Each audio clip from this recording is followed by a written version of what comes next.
আমাদের কাছে কোমরে ব্যথা নিয়ে প্রায়শই পেশেন্ট আসে। কোমরে ব্যথা নিয়ে যে পেশেন্টগুলো আসে তাদের কি প্রথমে এমআরআই করতে দেওয়া প্রয়োজন নাকি প্রয়োজন নয়? এটা নিয়েই আজকে আপনাদের বলবো।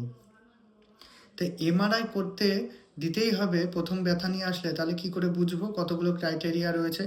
ফার্স্ট হচ্ছে ব্যথাটা কতদিন তার পারসিস্ট করছে, অর্থাৎ যদি খুব কম দিন ব্যথাটা হয়, তার সাথে কোনো উইকনেস তার ভিতর না থাকে, তার তার যদি কোনো নামনেস না থাকে, অর্থাৎ তার কোনো দুর্বলতা যদি না থাকে, তার অবশ হয়ে যাওয়া ভাবটা যদি না থাকে, তার সাথে কোনো ব্লাডার অথবা বাওয়েল অর্থাৎ পায়খানা এবং ইউরিনের কোনো যদি সমস্যা যদি না থাকে, তাহলে কিন্তু আমরা এমআরআই করার প্রয়োজন মনে করি না।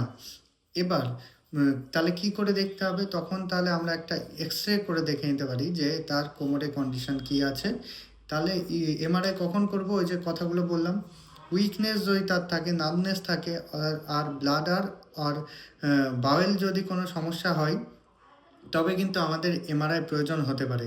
বা ব্যথাটা অনেক দিন ধরে তার পারসিস্ট করছে এবং ব্যথাটা কনজারভেটিভ ট্রিটমেন্ট দেওয়ার পরেও ব্যথাটা বেড়ে যাচ্ছে, তবে কিন্তু আমাদের একটা এমআরআই করার প্রয়োজন হতে পারে যে ওখানে কোনো সমস্যা হয়েছে কি না। তাহলে এমআরআই চট করে করার প্রয়োজন হয় না। এরকম হেলথ রিলেটেড ভিডিও পাওয়ার জন্য আমার চ্যানেলটিকে সাবস্ক্রাইব করে রাখুন। নমস্কার।